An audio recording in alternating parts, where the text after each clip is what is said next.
At 11 p.m. on August 10, 2003, 19-year-old Sonya Ivanov and her best friend Timuri Tuworak were walking down a street that was lined with a few shops, bars, and houses in Nome, Alaska. Both young women had long dark hair, and they were dressed almost the same in jeans, tennis shoes, and t-shirts. But Sonya was quite a bit taller. She was 5 foot 11 inches tall, and her height made her stand out no matter what she was wearing. Even though it was 11 o'clock at night, the sun was still out and shining overhead, because Nome, Alaska is less than 150 miles from the Arctic Circle, and that far north, at that time of the summer, the sun doesn't actually set until close to midnight.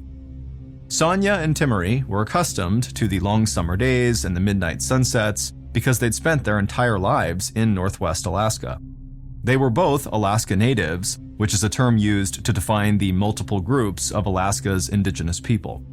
And they had both grown up over 100 miles south of Nome in a tiny village that was made up almost entirely of Alaska Natives. But not long after Sonya had graduated high school a year earlier, she had moved to Nome, and Timuri had followed her soon after that. And as Sonya and Timuri walked down the street that night, they still felt like they were living in a big city. In reality, Nome was just a small remote town that was home to only about 3,500 people, but it was still a lot bigger than where Sonya and Timuri had come from. And Nome's residents were a collection of Alaska Natives, as well as people who had grown up in town and others who had traveled there from far away to live in a place that a lot of people called America's Last Frontier. Sonya and Timuri walked past a bar, and they could hear music and laughter coming from inside. Then they turned off the main road and onto a side street and walked over to a friend's small wooden house. Sonya and Timuri stepped up onto the raised porch, and then Sonya knocked on the door. And then a moment later, their friend opened the door and stretched up on her toes to reach Sonya's shoulders and gave Sonya a big hug. Then Sonya and Timuri headed inside to the cramped living room, flopped down on the couch, and settled in for a night of board games with friends. And just a moment later, a young woman about Sonya's age walked into the living room from the kitchen and handed Sonya a can of beer. Sonya cracked open the beer, took a swig, and smiled. When Sonya had first moved to Nome from the village she grew up in, her parents had been worried that she was too young and naive to handle city life. Everybody in their small village knew Sonya, and all of the adults there looked out for all the kids. And Sonya had been a star basketball player at her high school, so she was even kind of famous in her own little town. And her parents really hoped she would stay at least a little longer in a place where she was loved, protected, and admired. But Sonya had told her parents that she felt like she had to go to Nome to get a job that would let her save up enough money to go to college. Because for most of her life, she dreamed of going off to college and experiencing new places and learning about new things.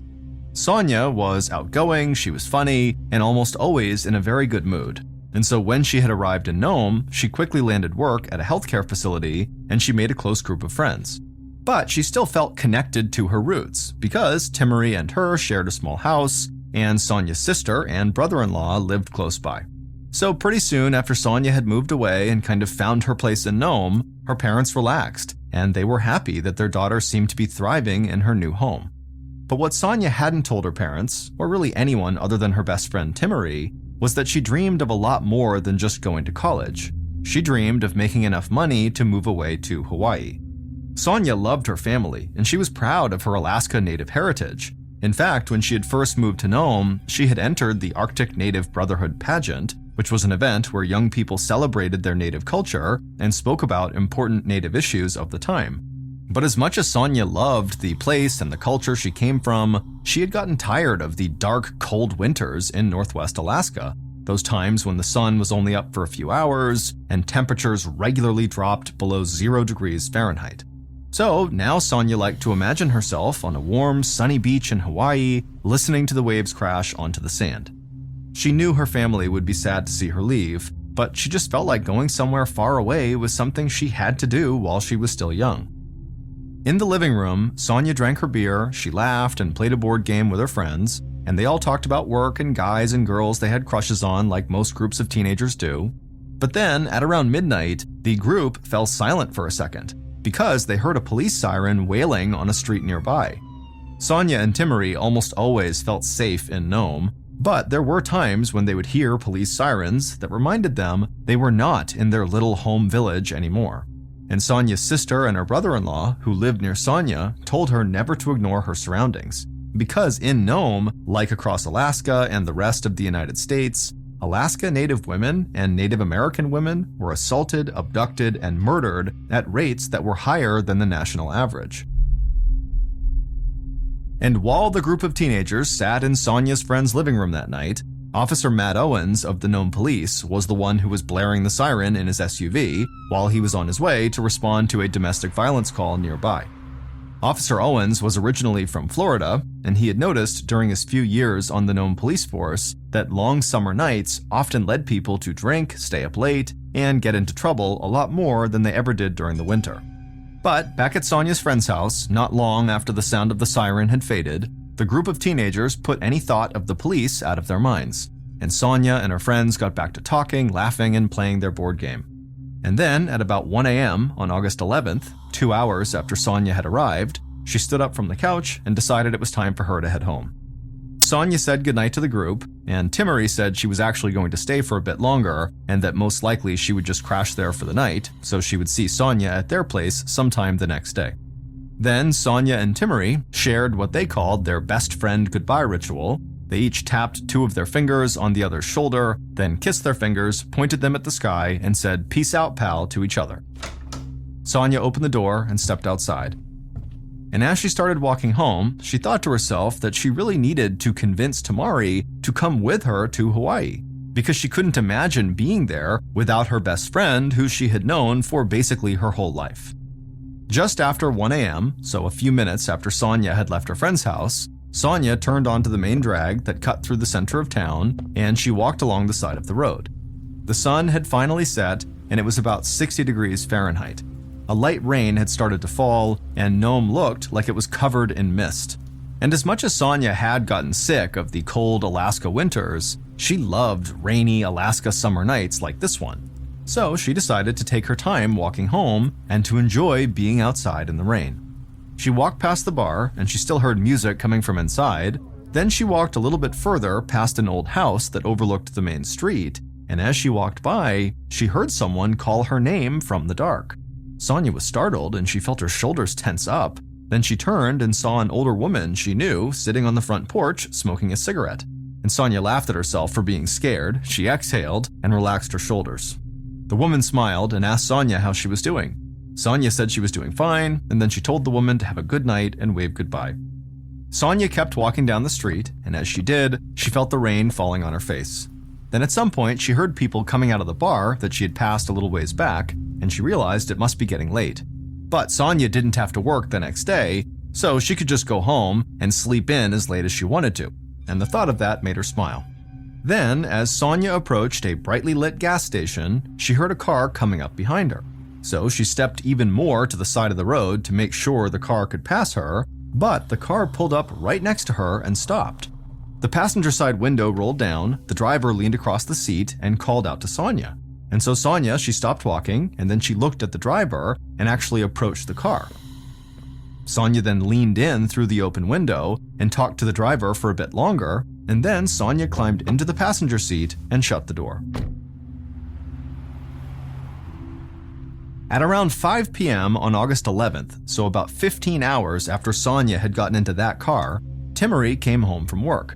She was exhausted because she had stayed up late with her friends and then gone into work without sleeping much. She had come back to her and Sonya's house briefly that morning before heading to her job, and she hadn't seen Sonya, but she didn't think much of it. There was a chance Sonya had gotten up early and gone out for the day, or she might have run into friends on her way home and ended up staying somewhere else, which wasn't out of the ordinary for Sonya and Timmery, and neither of them had cell phones, so they didn't always keep in regular contact when they were apart. But hours after Timmery had gotten home from work, Sonya still had not come by the house or called, so Timmery decided to check in with Sonya's sister. Timmery called her on the landline and asked if she or her husband had seen or heard from Sonya in the last 24 hours. Sonya's sister said no, but she didn't sound worried at all. Sonya was 19 years old, and her sister knew she liked to go out and have a good time with friends, and she also knew there was a guy or two Sonya had been seeing. So she told Timmery that Sonya was probably just out and would most likely be home sometime soon. And so that night, Timmery went to bed kind of early because she was still worn out from her day, and she figured she'd either hear Sonya come home later that night or she would see her in the morning. But by the following afternoon, Timmery still had not seen or heard anything from Sonya, and now Timmery was starting to get worried.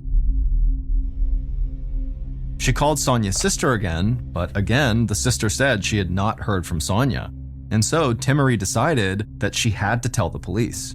But Timmery had grown up in a small village that did not have a traditional police department, so she didn't even really know how to go about telling the police what was happening. And so she decided it would be best for her to just go to the police station and talk to someone in person. Timmery threw on a pair of jeans and a t-shirt, she slipped on her tennis shoes, and she headed towards the police station in the center of town. The rain had stopped, but it was still cool and gray outside. It only took a few minutes for Timmery to get to the police station. She walked inside the small building that was lit up with bright fluorescent lights, and she was greeted by Officer Matt Owens, the Florida native who had responded to the domestic violence call when Timmery and Sonya had been at their friend's house. Officer Owens asked Timmery what she needed, and Timmery would tell him that, Sonya, her friend, had gone missing and she hadn't heard or seen from her since she had left to walk home over 24 hours earlier. Officer Owens was just about 29 years old, and he had brown hair, a goatee, and a warm smile. He tried to put Timmery at ease because it was obvious she was very upset, and he told her that the police had not gotten any reports about anything out of the ordinary over the last day. Then another officer who was sitting nearby overheard the conversation, and he walked over to them. He said the best explanation was probably that her friend had gone out partying, and she was either still partying or recovering somewhere with friends. But Timmery said that Sonya had only had one beer on the night they were last hanging out, so it wasn't like she was just wandering around town drunk. But the officer said there still probably wasn't anything to worry about. Then one of the officers took down Sonya's name and Timmery's personal information, and then told Timmery they would call her if they heard anything. Timmery thanked the officers, she turned around and walked out of the station.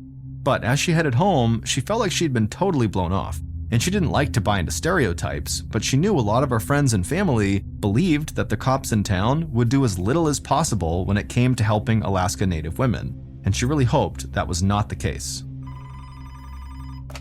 Not long after Timmery had left the police station, the phone in the police station rang, and Officer Matt Owens answered it. Sonya's boss was on the other line, and he was calling to say that Sonya had not come into work that day, and he was worried because Sonya never missed work or was even late without calling first. Owens hung up the phone and took a deep breath. Then he got up and walked the short distance across the station to the chief of police's office. The chief waved Owens in and asked him what was going on. And Owens told him about Timmery's visit, about her friend Sonya, and now Sonya's boss had just called. And so Owens said they might have a legitimate missing persons case on their hands. At 8:30 p.m. on August 13th, the day after Timmery had gone to the police station, a volunteer firefighter was driving on an old dirt road about 5 miles outside of Nome.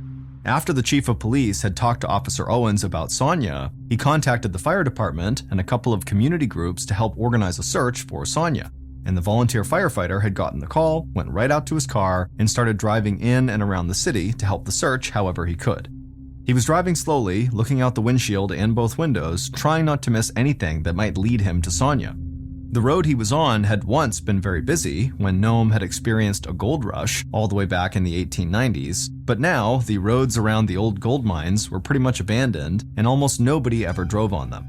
But most people in town knew that young couples still would sometimes find their way out to the abandoned roads to spend some time together alone, and that the area near the mines had become a kind of lover's lane. And the volunteer firefighter thought, maybe Sonya and a guy she was seeing had come out that way, and maybe they'd gotten stuck in the mud after the rainstorm or something like that. The volunteer firefighter continued to scan both sides of the narrow road, but all he could see was bushes and thick underbrush stretching out in both directions.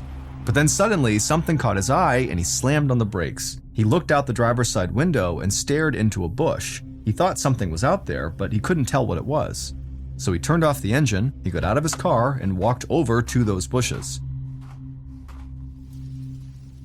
Then he crouched down and peered inside the bushes, and he couldn't believe what he was seeing. His stomach turned and he felt like he might get sick, but he made himself turn around and run back to his car. He climbed into the driver's seat, started the car, turned it around, and sped down the old narrow mining road and back into town as fast as he could. Less than 30 minutes later, the same volunteer firefighter was heading back to the bushes on the side of the old mining road, this time in the passenger seat of a Nome police SUV that was being driven by Officer Brian Wayavana. Officer Wayavana headed down the road and stopped when the volunteer fireman told him to. Then Wayavana stepped out of the SUV and walked over to the bushes by himself.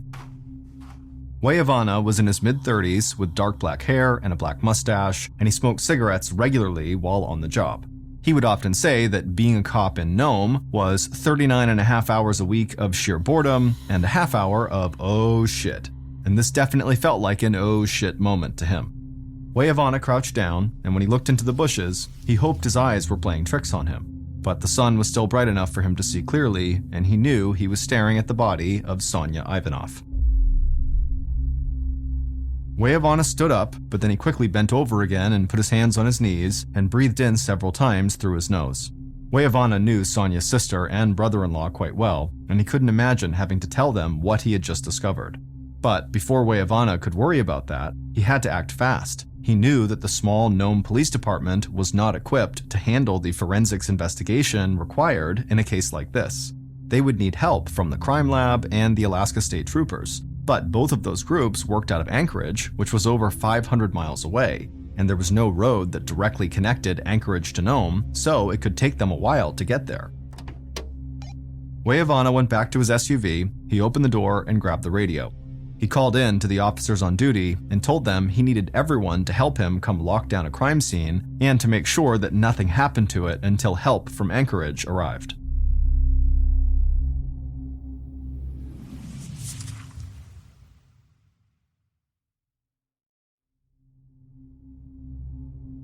On August 14th, so a day after Sonya's body had been discovered, criminalist Carrie Cathcart from the Alaska State Crime Lab in Anchorage sat in the passenger seat of Officer Wayavana's SUV as they wound their way down the dirt mining road just outside of Nome. When Nome police had called the crime lab, the case was handed over to Cathcart. She booked a flight and had arrived in Nome earlier that morning. And while Nome police had waited for Cathcart to get there, they covered Sonya's body and most of the surrounding area with tarps to keep the crime scene as untouched as they possibly could. And Nome police officers had taken shifts guarding the crime scene to make sure nobody came near it. Wayavana eased off the gas and stopped the car several yards away from the crime scene. Cathcart looked out and she saw the tarps covering the area. She was used to visiting scenes days after a crime had taken place because traveling in Alaska often just took a lot longer than it would in other parts of the United States. Cathcart got out of the SUV, slipped on a pair of gloves, and followed Wayavana to the bushes on the side of the road. Cathcart wore hiking boots, a windbreaker over a dark shirt, and she had long blonde hair. Wayavana called another officer over, and together they removed a tarp from the bushes. Then they walked away from Cathcart and removed the remaining tarps that covered other parts of the crime scene. Cathcart stared down at Sonya's lifeless body inside of the bushes. Cathcart had worked homicide cases and other violent crimes for a few years, but it still hit her very hard when she saw victims as young as Sonya.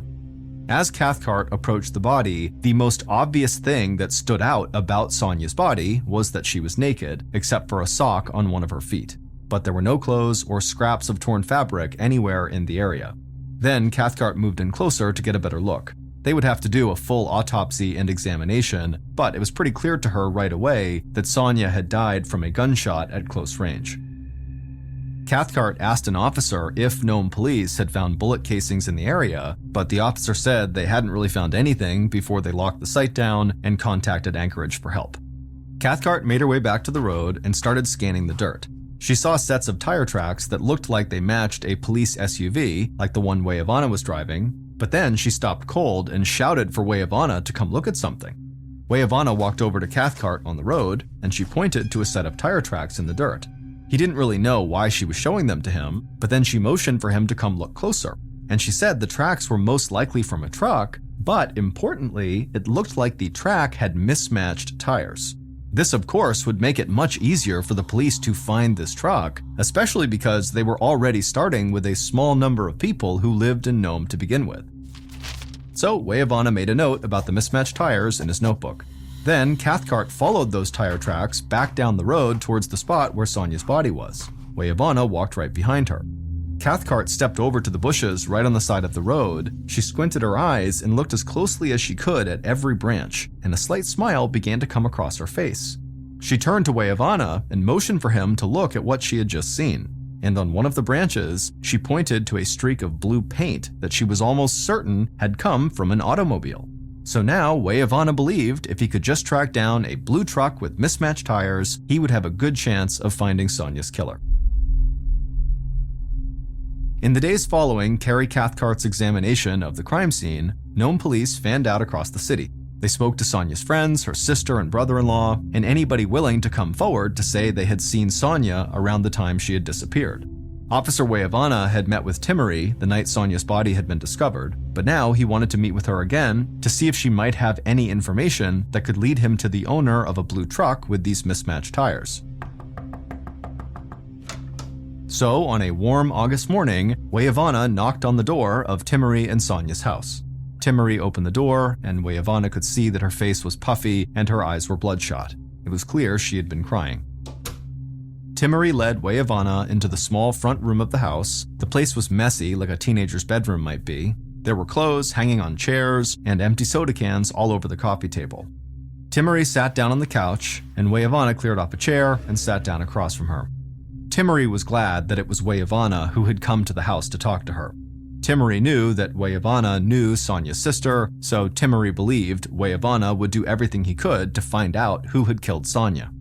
Weyavana started by just asking Timmery if she was okay, but she just shook her head and tried to fight off tears. Then he asked her if Sonia had any enemies or somebody who might have been angry with her. But Timmery said Sonia was one of the happiest, easygoing people she'd ever known, and everybody who had met her liked her right away. But then Timmery trailed off in the middle of a sentence, and she looked surprised, like she'd just thought of something that she believed she should have thought of a lot earlier. Weyavana asked her what was going on, and Timmery leaned forward on the couch, and she said there was a guy who Sonia had kind of hung out with a couple of times, and she knew they had kissed a couple of times, but it really wasn't anything serious. But Timmery said the guy was really into Sonia, but Sonia was not really into him. So Weyavana asked who this guy was, and Timmery would say it was a friend of theirs named Kunuk Angsuk. Then Timmery said that Kunuk was usually the nicest guy in the world, like a big teddy bear, but he did have a temper, and he could fly off the handle when he got mad. Officer Weyavana thanked her for the information. Then he asked Timmery if she happened to know what kind of car Kunuk drove, and she said he drove a blue truck. Weyavana's eyes lit up. He couldn't believe he'd possibly found the person he was looking for so quickly. He thanked Timmery again, and then he headed out of her house, got into his SUV, and drove down the street to the police station. And when he filled in the chief of police about what he had just learned, the chief set things in motion for them to impound and search Kunuk's blue truck. It took a few days to get everything in order, but then Weyavana, Officer Matt Owens, other members of the Nome police, and the criminalist Carrie Cathcart searched the truck, and they were stunned by what they found. Kunuk's truck was indeed blue, and it had mismatched tires that fit with the tracks that Cathcart had found on the mining road near Sonia's body. But that wasn't all. One of the truck's tires had blood spatter on it, and inside the truck, they found multiple rifles and a tarp that was covered in blood. And so after this discovery, police felt like they had found their killer. In late August, so a couple of weeks after Sonia had been found, Nome police had more than enough evidence to make Sonia's friend, Kunuk, their prime suspect. So Weyavana and another officer drove out to Kunuk's house. When police had taken his truck, Kunuk knew they would be back soon to talk to him, so he did his best to stay calm as he let the investigators back into his house.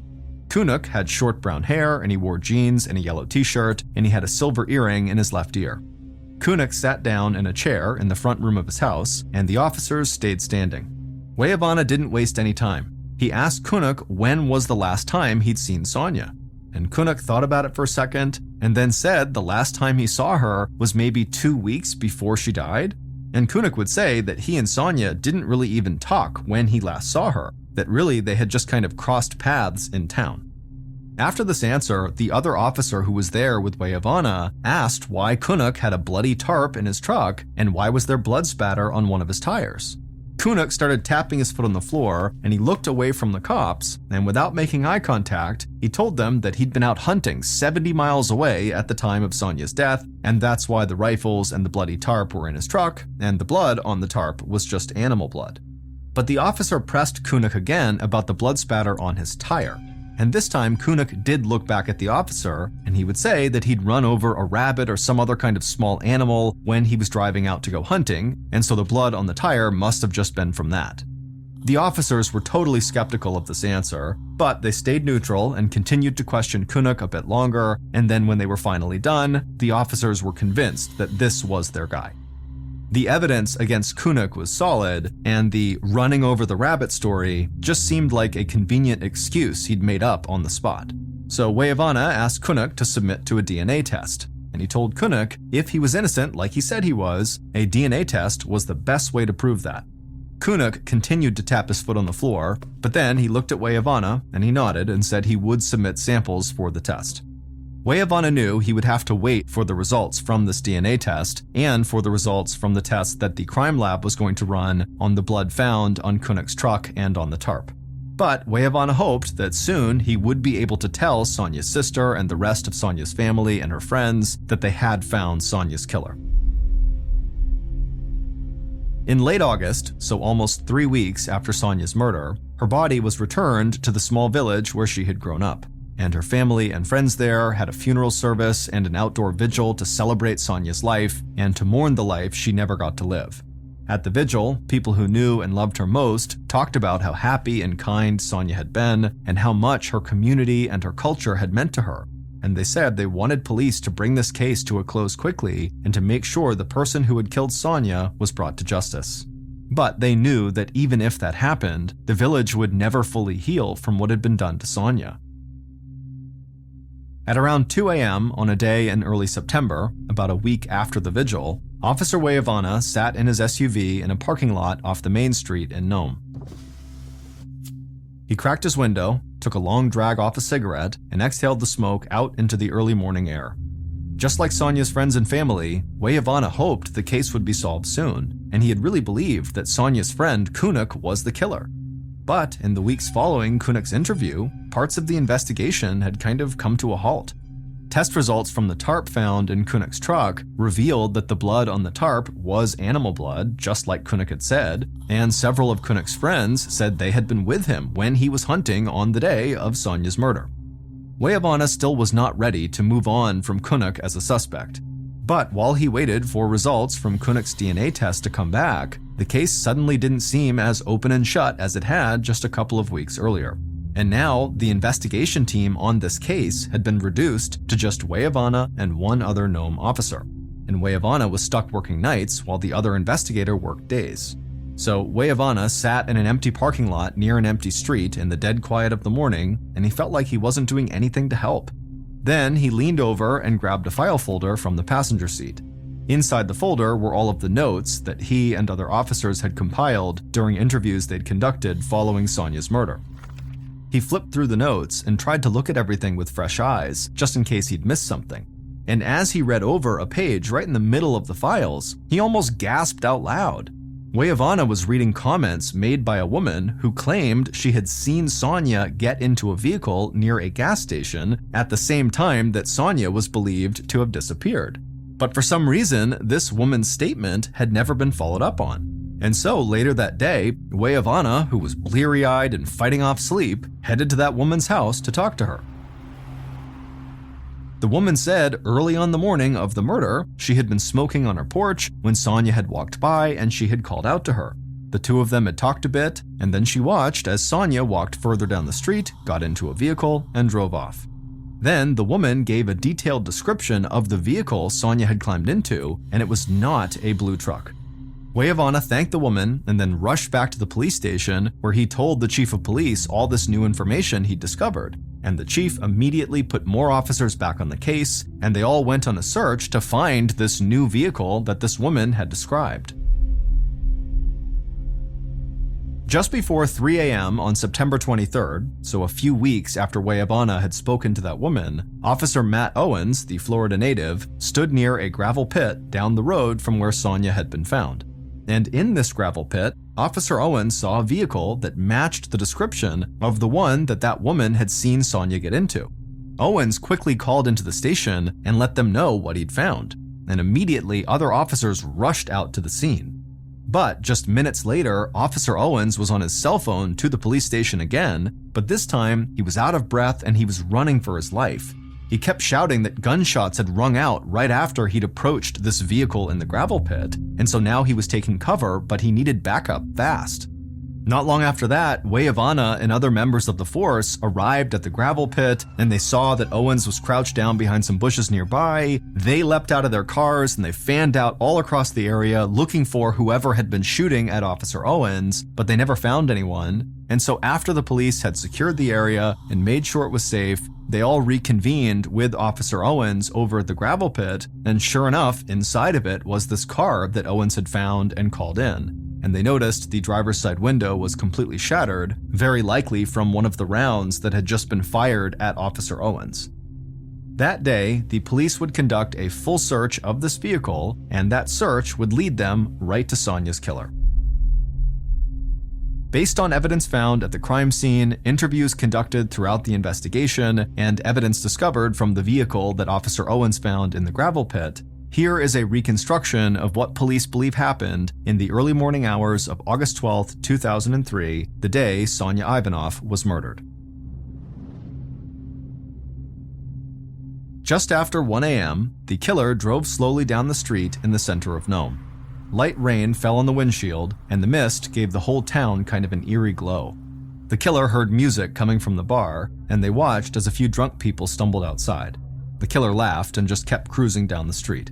And in the bright lights from the gas station up ahead, the killer saw Sonya walking on the side of the road. It was hard to miss the very beautiful 5-foot 11-inch tall teenager.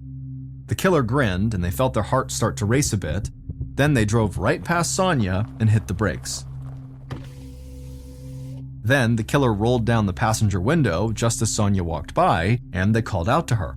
Sonya stopped, walked over, and leaned in through the open window. The killer smiled and asked if Sonya wanted a ride home. Sonya liked walking in the rain, but there was a chance the storm could pick up quickly and get a lot worse, and it was getting late, so she said sure, she'd love a ride. The killer told her to hop inside, and so she did. She opened the door, got into the passenger seat, and then once Sonya was inside, the killer rolled up her window, they locked the doors, and drove down the road. But when they got to the point in the road where the killer should have turned to go to Sonya's house, they just kept on driving. Sonya said, "Hey, you missed the turn," but the killer just looked at her and smiled and then hit the gas. Sonya started to get scared and she asked the killer what they were doing, but the killer just told her to be quiet.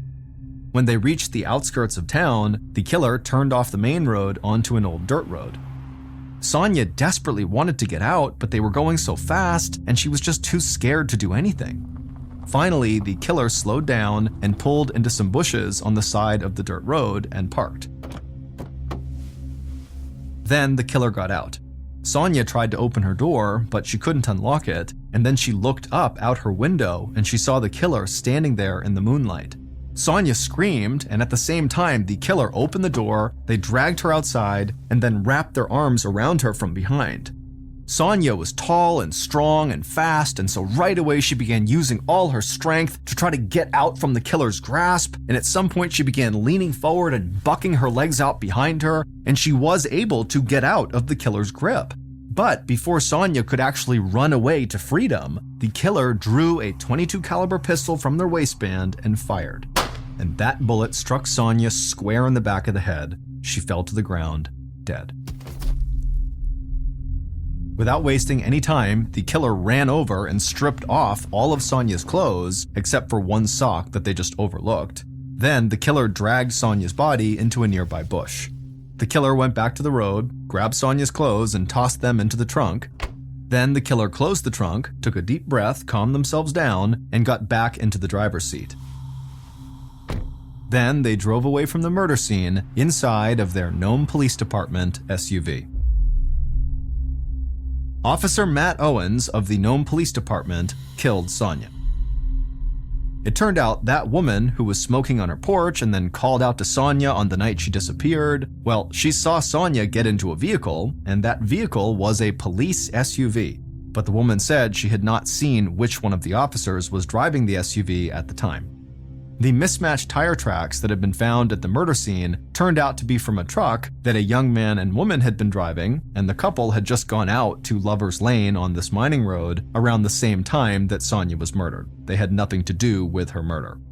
But the blue paint that criminalist Carrie Cathcart had found on the bushes ended up matching blue paint from the Nome Police Department insignia that was on all of their squad vehicles. And when Officer Owens had heard about this paint being found, and about the woman who said she saw Sonia drive off with a cop, he went out and drove the police SUV that he'd been driving the night he killed Sonia out to the gravel pit and dumped it there. Then later, he went back and reported finding the dumped SUV in hopes that this would eliminate any suspicion towards him. And Officer Owens would say that he thought someone from town must have stolen the police SUV and then driven it out to the mining road where they killed Sonia. And Owens was the one who shattered the SUV's window and then called the station to say he was being shot at, to make it seem like whoever had really killed Sonia was now monitoring this vehicle and gonna kill anybody who went near it. But other Nome police officers and the Alaska State Troopers saw right through Owens' lies. After finding him at the gravel pit, crouched down behind some bushes as if he was being shot at, the general consensus was, this looks staged. And so when they got out and they talked to Owens and he described who was shooting at him and from where, it just didn't really add up. And they searched the area and of course didn't find any shooter. And also just generally, the other officers just didn't buy the idea that someone from town would have the audacity to steal a police SUV and then go commit a murder with the SUV in tow. It just didn't make sense.